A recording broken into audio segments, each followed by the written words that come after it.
आज हम पुनरुत्थान की त्योहार मना रहे हैं और पुनरुत्थान के बारे में जानने के पहले दुनिया की इतिहास को थोड़ा जानना उचित समझ रहा हूँ। दुनिया में बहुत सारे धर्म हैं, उसमें ऐसे 3 धर्म हैं जो पुनरुत्थान के बारे में बात करते हैं। जानते हैं कौन सा 3 धर्म है जो पुनरुत्थान के बारे में बात करते हैं? ईसाई धर्म ओके, इस्लाम धर्म ओके, और उसके बाद गाड़ी अटक गई। यहूदी धर्म, वेरी गुड। ये 3 धर्म पुनरुत्थान में विश्वास करते हैं और पुनरुत्थान के बारे में बात करते हैं।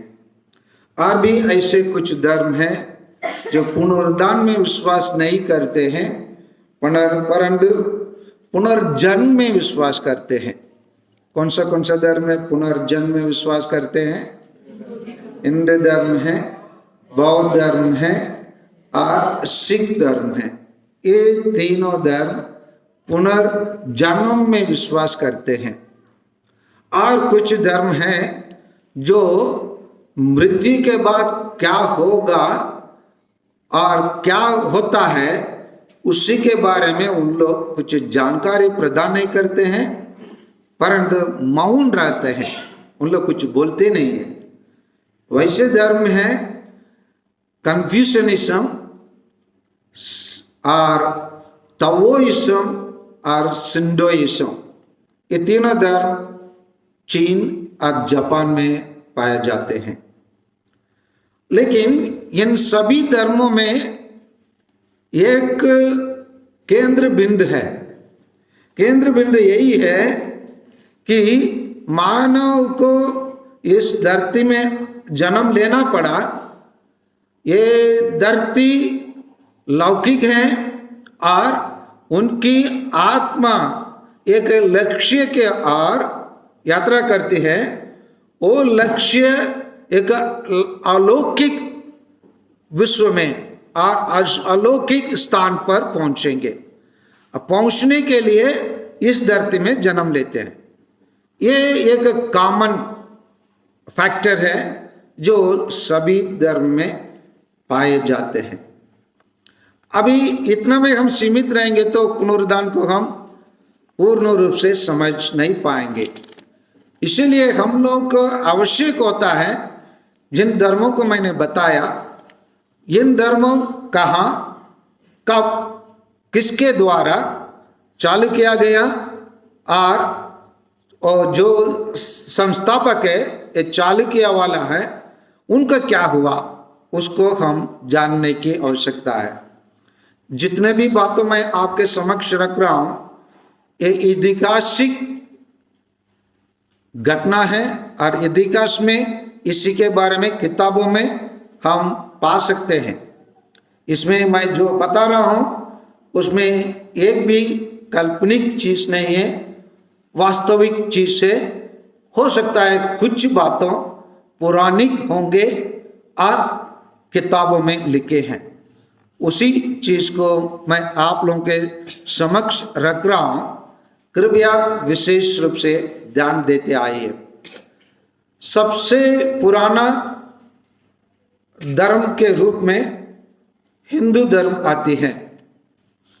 इसको कहा जाता है, इसको स्थापना करने वाला संस्थापक कोई नहीं है परंतु 2 लोगों को उन लोग अपने ईश्वर के रूप में मानते हैं।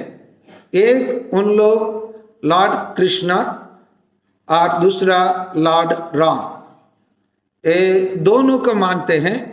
और ये दोनों को इतिहास बताता है प्रभु मसीह के पहले, मतलब लगभग 6000 वर्षों के पहले उन लोग इस धरती में थे। लेकिन एक दिन उन लोग मर गए। ये हिंदू भाई लोग से पूछेंगे तो इस बात को उन लोग भी स्वीकार करेंगे। उन लोग मर गए। जैसे कृष्णा को धरती माँ ने फाड़ दिया, वो अंदर चले गया, उसी प्रकार राम भी मर गया। इसी प्रकार उनका विश्वास है वो दोनों ये धरती में नहीं है, मरे हैं, मर चुके हैं।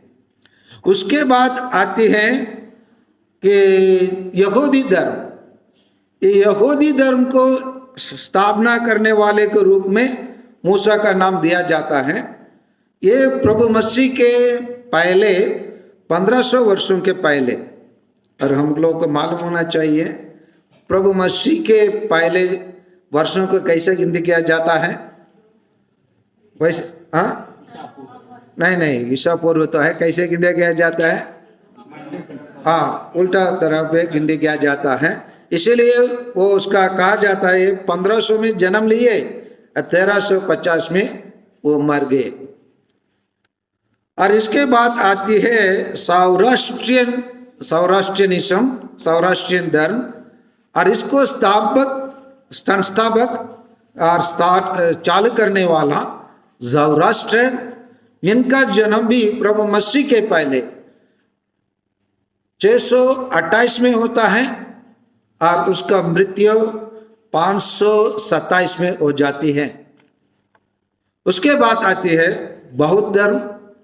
इसका स्थापना करने वाला गौतम बुद्ध, ये भी प्रभु मसीह के पहले इस पूर्व वर्ष 563 में होता है और इनका मृत्यु होती है 483 में। इसके बाद आती है जैन धर्म। ये जैन धर्म को स्थापना करने वाला कौन है जानते हैं ना? महावीर जैन। यह महावीर के जैन का जन्म होती है 599 में और ये मर जाते हैं 527 में इस पूर्व। और इसके बाद आती है ताओइज्म। ताओइज्म का स्थापित करने वाला का नाम है लाओ त्से। इसका जन्म भी प्रभु मसीह के पूर्व 580 में होती है और ये मर जाते हैं 500 में। इसके बाद आती है कन्फ्यूशनिज्म, जो चीन का प्रथम धर्म है और ये इसको स्थापित करने वाला कन्फ्यूशियस है। इनका जन्म होती है 551 में और ये मर जाते हैं 779 में। इसके बाद आती है इस्लाम धर्म। इसको इस्लाम धर्म वास्तव में पहले भी है और लेकिन इसका रूप रंग देने वाला नबी मोहम्मद है। इनका जन्म होता है 570 प्रभु मसीह के बाद, मतलब एनो डोमिनी इस वर्ष में, और इसका मृत्यु होता है 632 में। इसके बाद आती है सिख धर्म।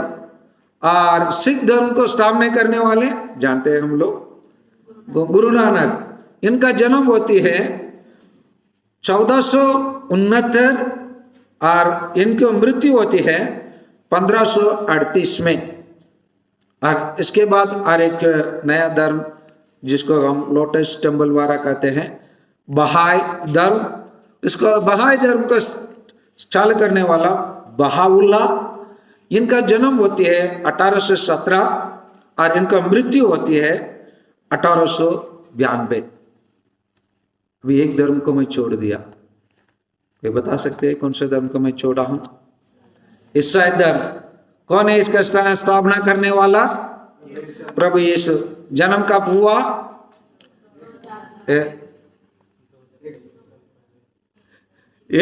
वर्ष एक में हुआ और मरे वर्ष 33 में हुए। ये विकास है। ये भी जन्म लिए, ये भी मरे। लेकिन आज के सुसमाचार हमारे सामने इतिहास के रूप में, इतिहास की किताबों में बाइबल भी है और ये बाइबल बताती है, क्या बताती है आज का बाइबल? वो मृत्युओं में से जी उठे हैं। ये मर गए थे लेकिन वो जी उठे हैं और वे कभी नहीं मरेंगे। अभी मरे नहीं, मर गए थे, जी उठे हैं, तो इसका लाभ तो कुछ होना चाहिए, इसका महत्व तो कुछ होना चाहिए। अगर महत्व नहीं है हमारा विश्वास, इसको जानने के लिए हम लोग, मैं पहले बताया सेंट पौलुस का पहला पत्र, कोरिन्थियों के लिखा हुआ पहला पत्र अध्याय 15-13 को थोड़ा पढ़िए। यदि मृतकों का पुनरुद्धान नहीं होता तो मसीह भी नहीं होते। हाँ हिंदी हेलो, हाँ तो मसीह भी क्या नहीं उठे, जी नहीं उठे। क्या है, यीशु मसीह के समय पर भी दो प्रकार के लोग रहते थे। एक पुनरुद्धान में विश्वास करने लोग थे और दूसरे पुनरुद्धान में नहीं विश्वास करने वाले लोग थे। कौन है, कोई बता सकते हैं? फारिसी लोग क्या में विश्वास करते थे? पुनरुद्धान में विश्वास नहीं करते थे। और साधुकी लोग क्या में विश्वास नहीं करते थे? पुनरुद्धान में विश्वास नहीं करते थे। इसलिए उन लोग में, कोरिन्थियों के लोग में कुछ लोग यही के विरोध, मतलब पुनरुद्धान के विरोध ये शिक्षा देते हैं। यदि हमारी शिक्षा यह है, 12 का पढ़िए, उसी के 15-12 का पढ़िए। हाँ, यदि हमारी शिक्षा यही है कि मसीह मृतकों से जी उठे हैं,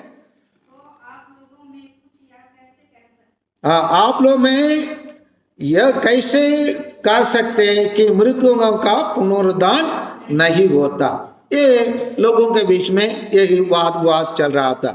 इसलिए सेंट पौलुस इन शब्दों पर लिखकर उसको प्रमाणित करने की आवश्यक हुआ कि प्रभु मसीह सचमुच जी उठे हैं। अगर प्रभु यीशु जी उठे हैं तो उससे क्या लाभ है और हमें क्या मिलेगा? सबसे पहले प्रभु मसीह जी उठे हैं तो इसका ज्ञान हमें मिलता है। इसका ज्ञान हमें कैसे मिलता है उसको जानने के लिए हमें संत योहन के सुसमाचार अध्याय 11-25 को थोड़ा पढ़िए। संत योहन के सुसमाचार, जहां प्रभु यीशु मार्था को भेंट करते हैं, उसका भाई मर चुका है, उसी रास्ते पर ये बातचीत होती है। क्या बात हुआ है, थोड़ा पढ़ के बताइए। ईसा ने कहा, हाँ पुनरुद्धान और जीवन कौन है? मैं हूं। ये प्रभु यीशु ने जी उठने के बाद कहा या जी उठने के पहले कहा? पहले कहा। कब कहा? जब वो धरती में जीवित थे। ये जो बोला बहुत सारा तैयारी हो जाता है। लोग अक्सर थ्योरेटिकल में अच्छे रहते हैं। बहुत सारे हम लोग देश में बहुत सारे क्या सत्संग चलाने वाले होते हैं। सत्संग जान रहे हैं ना? सत्संग चलाने वाले होते हैं। ये सत्संग चलाने वाले बहुत सारे अच्छे बातों कहते हैं। रूप रंग अच्छे होता है, उनके बातों सुनने के लिए मधुर लगता है, जैसे फादर का भी हो सकता है, फादर जोसेफ का भी। लेकिन सच में फादर ऐसे ही क्या? पूर्ण रूप से मैं नहीं बोल सकता हूं, मैं ही अपनी बातों के अनुसार चल रहा हूं। लेकिन प्रभु मसीह बोल सकते थे। प्रभु मसीह ने इसीलिए बोला, क्या बोला? मैं हूं पुनरुद्धान और जीवन। और आगे बढ़ेंगे तो जो मुझ में विश्वास करता है वह मरने भी वो जीवित रहेगा। इसीलिए मरने के बाद भी उसको लाजरस को जीवित किया, क्योंकि इतना शक्ति उनके पास था। तो इसीलिए ये ज्ञान हमारे लिए प्राप्त है। ये ज्ञान अभी अन्य धर्म में है क्या? नहीं है, लेकिन यहूदी और इस्लाम में है। और जिस प्रकार जैसे एकदम सटीक रूप से जैसे हमारे पास है, वो ज्ञान उनके पास है नहीं है। उदाहरण के लिए जब ज्ञान हमारे पास रहता है तो हम शक्तिशाली होते हैं। एक चीज को हम ले सकते हैं, हम लोग सब जानते हैं 1969 में 1969 में जनवरी 30 तारीख को कोई आदमी कहाँ गया था? कहाँ गए थे? चंद्रमा में गया था। ये चंद्रमा में जाने का ज्ञान कौन सा देश के पास है? अमेरिका के पास में है। इसीलिए अमेरिका जब भी चाहे वो चंद्रमा में जा सकता है। लेकिन आज तक भारत से एक व्यक्ति भी चंद्रमा में गया है क्या? नहीं गया। इसका मतलब उनके पास, हमारे पास क्या का ज्ञान नहीं है? चंद्रमा का ज्ञान नहीं है। अगर चंद्रमा का ज्ञान है, चंद्रमा के जाने का, वहां पहुंचने का ज्ञान हमारे पास नहीं है। इसलिए उनसे हम कम हैं या बड़े हैं?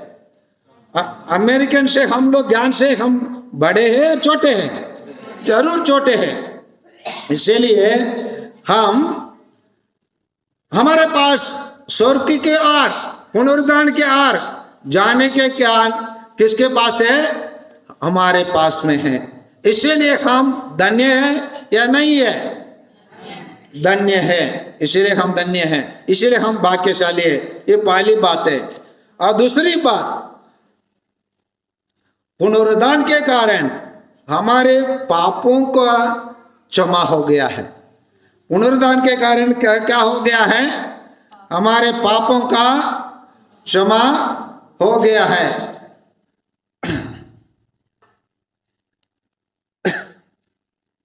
पुनरुद्धान प्रभु यीशु कल हम देखे थे सेंट लूकास के सुसमाचार में अध्याय 23 अद्भुत संज्ञा 34 में हम देखे थे। क्या देखे थे? खोलिए, पढ़िए।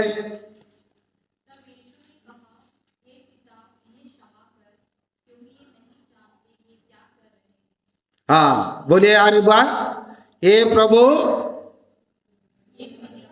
इन्हें क्षमा कर, क्योंकि ये नहीं जानते हैं ये क्या कर रहे हैं। अगर प्रभु यीशु बिना मांग के ही हमारे पाप को क्षमा कर सकते हैं, क्या हमको जब हम क्षमा मांगते हैं क्षमा मिल सकता है? नहीं मिल सकता है? अरे बोलिए ना, नींद आ रहा है क्या? अब बोलिए ना, क्षमा मिल सकता है नहीं मिल सकता है? इसीलिए हम जब हे पिता हमारे बोलते हैं टाइम पर, क्या बोलते हैं हम अंत में? हमारे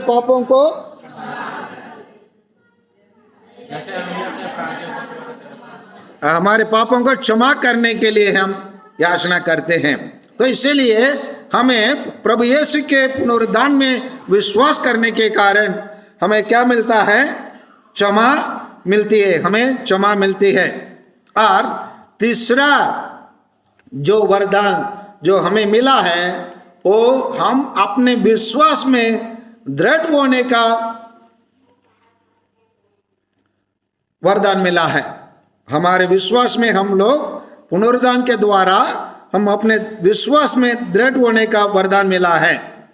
और इसी चीज को गलेशियन का लिखा हुआ पत्र अध्याय 2:20 में कहा जाता है। पढ़ लीजिए, गलेशियन का लिखा हुआ पत्र सेंट पॉलुस का अध्याय 2:20 को पढ़िए। गलतियों का लिखा हुआ पत्र अध्याय 2:20-20।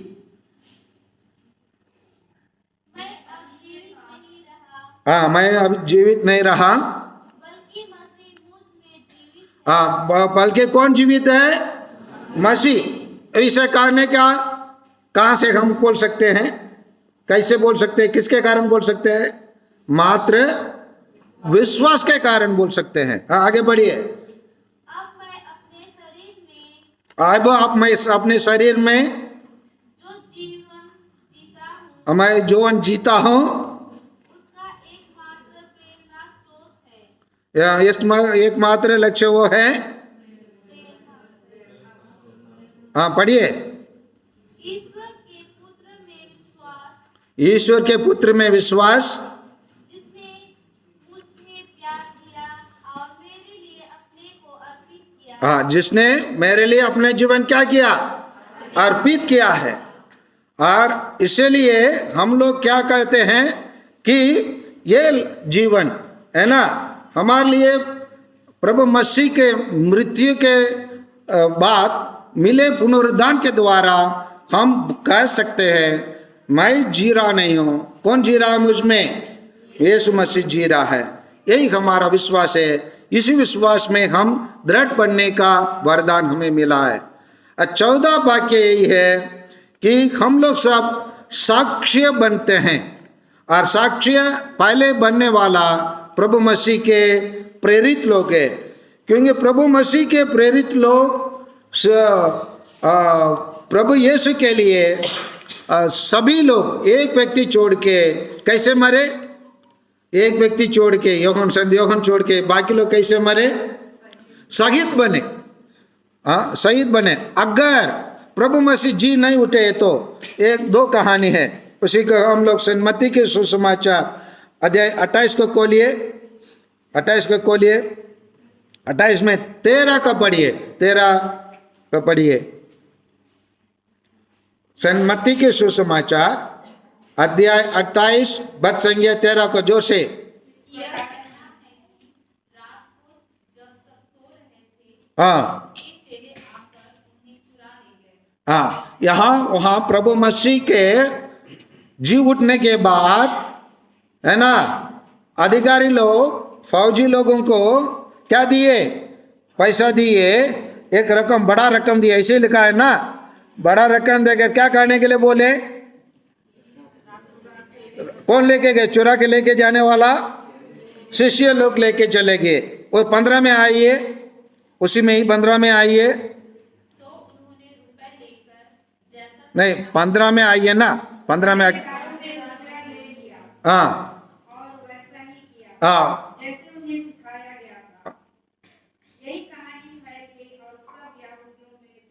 हाँ, यही कहानी उन लोगों के बीच में फैल गई और प्रज्वलित हुआ। अभी उसको सच मान लेते, थोड़ी देर के लिए हम सच मान लेते, वो सच है। अगर शिष्य लोग आकर प्रभु यीशु को शरीर को उठाकर लेके चले गए, लेके जाने के बाद क्या कर सकते? दफनाना है, नहीं तो कुछ करना कर सकते, कहीं तो रखना पड़ेगा।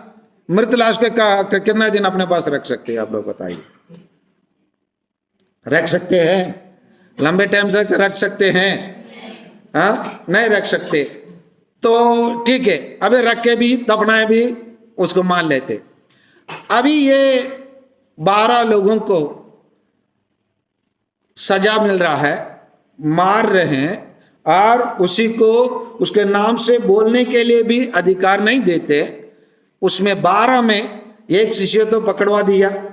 ऐसे 12 में एक शिष्य भी एक टाइम पर जब सब लोग उनको मारते हैं, उसको है ना, उसका प्राण का खतरा में डालते हैं, क्या बोल सकता था?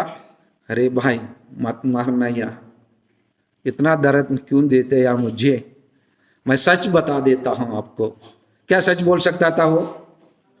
मैं आपको, जहां हम लोग हमारे गुरु जिसको मानते थे, जिसको हमने रातों रात हम लोग चुरा के लेके गए, उसी को हम बी टाइप के पीछे हम दफनाए।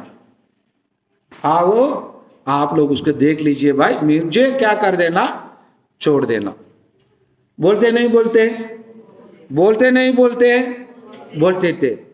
एक व्यक्ति बोला है 12 में एक, 12 में एक कोई बोला है क्या? नहीं बोले। नहीं है तो क्या हुआ? ये सच में जी उठे हैं। तो इसका साक्षी कौन लोग हैं? प्रभु मसीह के शिष्य लोग हैं। और इसीलिए इसके अलावा भी नहीं है, क्योंकि प्रभु यीशु सच में उन्होंने जो कहा संत यूहन्ना के सुसमाचार में अध्याय 14:6 को थोड़ा पढ़िए। 14:6 को थोड़ा पढ़िए। वही कहा, वैसे उन्होंने जीवित निकला। 14:6 संत यूहन्ना के सुसमाचार, जोर से पढ़िए। ईसा ने उनसे क्या कहा? मार्ग, सत्य और जीवन कौन है? मैं हूं। तो इसीलिए प्रभु यीशु को साक्ष्य प्रेरित लोग भी हुए और हमको भी होना है। ये 14 वरदान है। और 5वां वरदान यही है, हम लोग के विश्वास के देखकर अन्य लोग हम लोग से ईर्ष्या होंगे। होना है, हम लोग के विश्वास देखकर दूसरे लोग क्या होना चाहिए? ईर्ष्या जलन होने की आवश्यकता है। क्यों? अगर हमारा विश्वास अन्य लोगों के विश्वास जैसे, तो अन्य के धर्म के संस्थापक लोग सब मरने के बाद जी उठे क्या? उन लोग क्या हुआ? संस्था धर्म को चालू किए, जीवित रहे, अच्छा शिक्षा दिए, और इतिहास क्या बताते हैं? उन लोग मर गए। मरने के बाद जी उठने का इतिहास उनके पास, उनके किताबों में, उनका धर्म ग्रंथ में है नहीं। उसी का दावा करने के लिए कोई है नहीं, उन लोगों में है क्या? नहीं।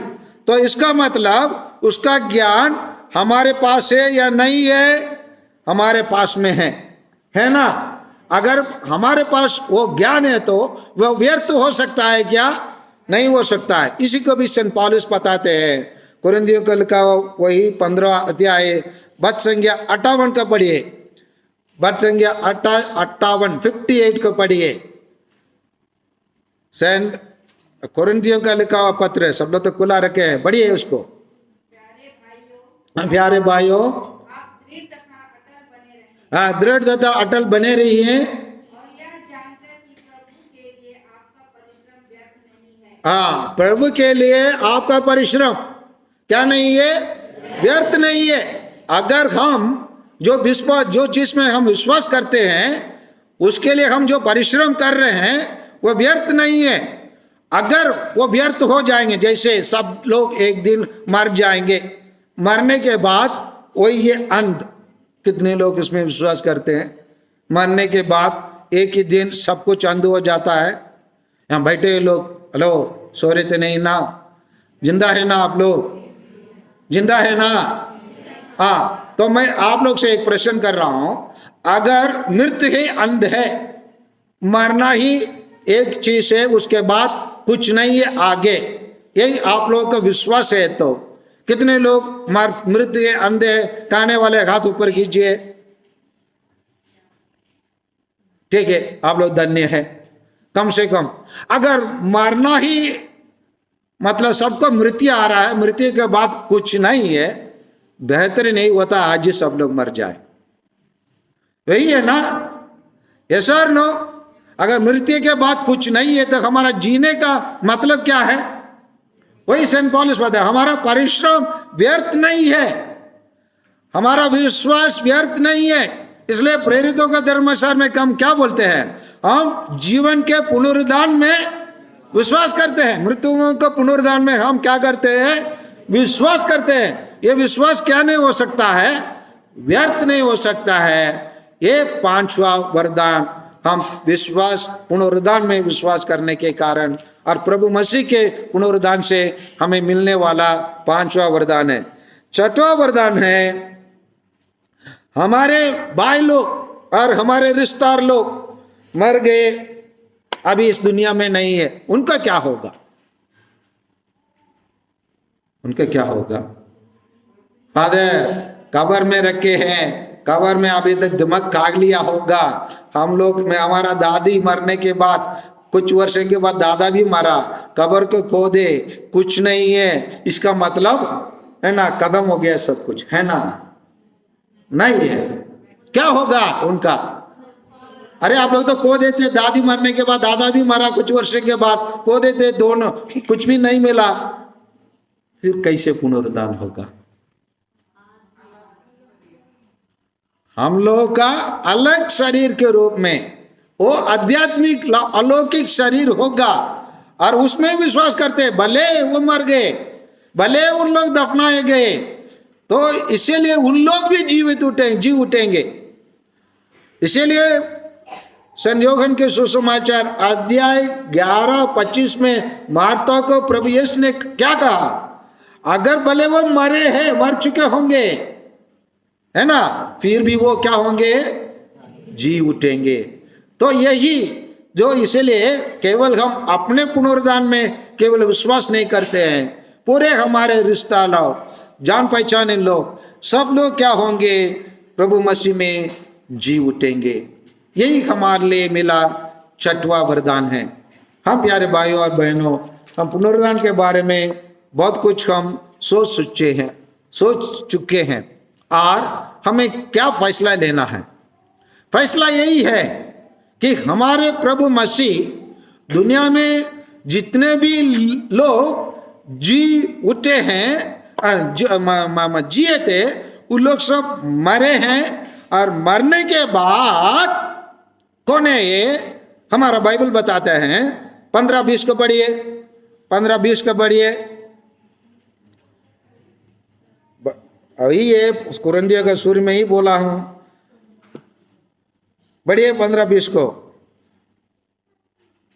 अरे कितना टाइम ले रहे हैं आप लोग, खोल के रखने के लिए मैं बताया आप सबों को। हाँ, किंतु मसीह मृतकों से जी उठे हैं। आप पढ़िए। जो लोग मृत्यु में सो गए हैं,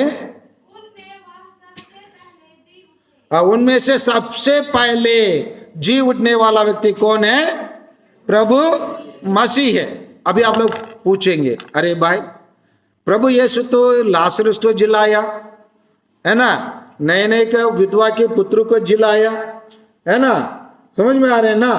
सो और हम लोग पुराना विधान में भी देखते हैं, नबी एलिया भी ऐसे किया, जिलाए। तो यहाँ कैसे कहा जाता है, मृतकों से जी उठने वाला पहला व्यक्ति केवल मसीह है। जो जी उठे थे, जो लाजरस पे जी उठा, आज जीवित है क्या, नहीं, वो मर गए। लेकिन वो और एक बार जब पुनरुद्धान सबका होंगे, उसी दिन वो पुनर्जीवित होंगे। लेकिन मसीह के अलावा इस दुनिया में कोई भी धर्म को स्थापना करने वाला के पीछे इसी प्रकार घटना होने का, इस प्रकार का सच घटना होने का बात तो बिल्कुल नहीं है। इसी पर हम विश्वास करना चाहिए। अगर कोई विश्वास करते हैं, इसका प्रूफ उनसे मांग लीजिए। उनका धर्म ग्रंथ से कहीं लिखा है तो भैया मेरे को दिखा दे, मैं आपके बात मानने के लिए मैं क्या हूं, पूर्ण रूप से तैयार हूं। ठीक है ना, ऐसा नो। इसलिए वो नहीं है। इसी के कारण जो लोग जो भी धर्म को स्थापित किए, जो भी उनका विश्वास है, उनके विश्वास से किसका विश्वास सबसे बढ़कर है? अरे बोलिए ना, जिंदा है आप लोग? अरे बोलिए, आप लोग से पूछ रहा हूं, किसका है? अरे बोलिए ना, उधर सो रहे हैं क्या? अरे पुरुष लोग बताइए। अभी नहीं बताएंगे तो आप लोग मृतकों में बराबर है। किसका विश्वास सबसे बढ़कर है? हेलो, बर्नर्ड वाला कुछ बोलने, सो रहे क्या उधर? अरे डैनियल वाला बैठे आप लोग, याकूब वाला बोलिए, किसका विश्वास सबसे बड़े है? अरे पीछे वाले कुछ तो बोलिए ना, नहीं तो पानी छिड़का दूंगा, बता रहा हूं, है ना। नगर निगम का गाड़ी बुला दूंगा, पास में तो है। अभी बताइए, और एक बार हम लोग पुनर्मसीह का त्योहार मना रहे हैं, यस सर नो? ये त्योहार है नहीं है? यस। हम पीछे बैठे लोग, आप लोग फिर भी पूछ रहा हूं, मृत लाश है क्या? मैं इतना चिल्ला रहा हूं, कम से कम फादर इतना निवेदन कर रहा है बोल के बोल नहीं सकते क्या आप लोग? ये रिकॉर्डिंग चल रहा है, मैं इतना पूछ रहा हूं, थोड़ा से आप लोग आवाज उठाकर किस चीज पर आप विश्वास करते हैं? हमारा विश्वास अन्य विश्वास से बढ़कर है या नहीं है? यही चीज को मैं आप लोग से मुख से सुनना चाहता हूं। अगर हम बोलने की हिम्मत नहीं है, प्रभु यीशु ये भी बताया, लोग स्वर्ग राज्य में जाएंगे, प्रभु यीशु दरवाजा बंद कर देंगे, क्या बोलेगा वो? मैं तुम लोगों को, पीछे बैठे आप लोगों को नहीं जानता हूं बोल देंगे। ये भी बाइबल में लिखा है। अगर आप इसी वक्त आप लोग बोलने के लिए हिम्मत नहीं है, डीलिस्टिंग के खिलाफ आप लोग कैसे लड़ सकते हो? जिस दिन डीलिस्टिंग आएंगे, फादर कुछ करिए ना, मत बोलिए। अगर आप लोग अभी आवाज नहीं उठा सकते, एक चीज के लिए मैं आपसे भीख मांग रहा हूं, जो मेरे लिए नहीं, वो पुनर्जीवित मसीह के बारे में बोलने के लिए आपके मुंह से हमारा विश्वास बढ़कर ये बोलने के लिए, हाँ बोलने के लिए शक्ति नहीं है तो हमारा विश्वास व्यर्थ है। आप लोगों का ईसाई बनने का, ईसाई नाम रखना व्यर्थ है, बेकार है।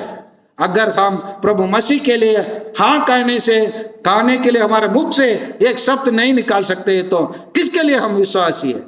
किस बात के लिए हम ईसाई है? किस बात के लिए नया कपड़ा पहनना है? किस बात के लिए रात में आकर यहाँ गिरजाघर में बैठना है? जब एक चीज के लिए, वही सबसे सुंदर सच्चाई में हम विश्वास नहीं कर सकते, उसके लिए हम मुंह खोल के बोल नहीं सकते हैं। इंग्लिश में कहा जाता है silence is gold. Yes, silence is gold. मौन सोना है। But when it is your duty to speak, जब आपको बोलने का अवसर है, बोलना चाहिए, when you do not talk, वहीं पर आप बात नहीं करेंगे तो इट इज ए सिन, ये आपके लिए पाप है। यही है अवसर अपने आप को प्रकट करने के लिए। मैं वही किस मसीह पर विश्वास करता हूं? जीवित मसीह पर विश्वास करता हूं। मैं किसके लिए खड़े होकर बात कर रहा हूं? वही जीवित मसीह के लिए। इसी के लिए पूरा इतिहास को मैं आप लोग के समक्ष रख रहा हूं, ताकि हम किस बात पर विश्वास करते हैं। हमारा विश्वास अन्य लोग से हटकर है, भिन्न है। दूसरे लोग से टक्कर देने के लिए कोई भी हमारे विश्वास के सामने टक्कर नहीं दे सकता है। ये केवल ना हमारा बाइबल बताती है, हमारा धर्मशास्त्र बताती है, हमारे संगठन कैथोलिक कलीसिया के संगठन बताती है। उसी दिन से प्रभु यीशु स्थापित किए और बोले पेतरुस को, और आपके ऊपर मैं कलीसिया का निर्माण करूंगा। वो कलीसिया उस दिन से आज तक जीवित है। इतना बड़ा संगठन है। इस संगठन को स्थापित करने के लिए प्रभु यीशु के पास विश्वास करने लोगों से ही केवल हो सकता है, अन्य लोगों से नहीं। और उसको पुनरुद्धान में विश्वास करने से ही होता है। तो आइए प्यारे भाइयों और बहनों, हम प्रभु मसीह जो मरे और जी उठे हैं, उसी पर हम विश्वास करते हैं। वो मसीह अन्य लोग से भिन्न है। वो हटकर दूसरे धर्म को स्थापना करने लोगों से हटकर अलग है, क्योंकि वो मरने के बाद भी जी उठा है। ये हमारे विश्वास है। इस विश्वास में हम जिएंगे और मरेंगे, और एक दिन उनके समान हम लोग भी जी उठेंगे। आमीन। कम से कम आमीन बोलिए सब लोग।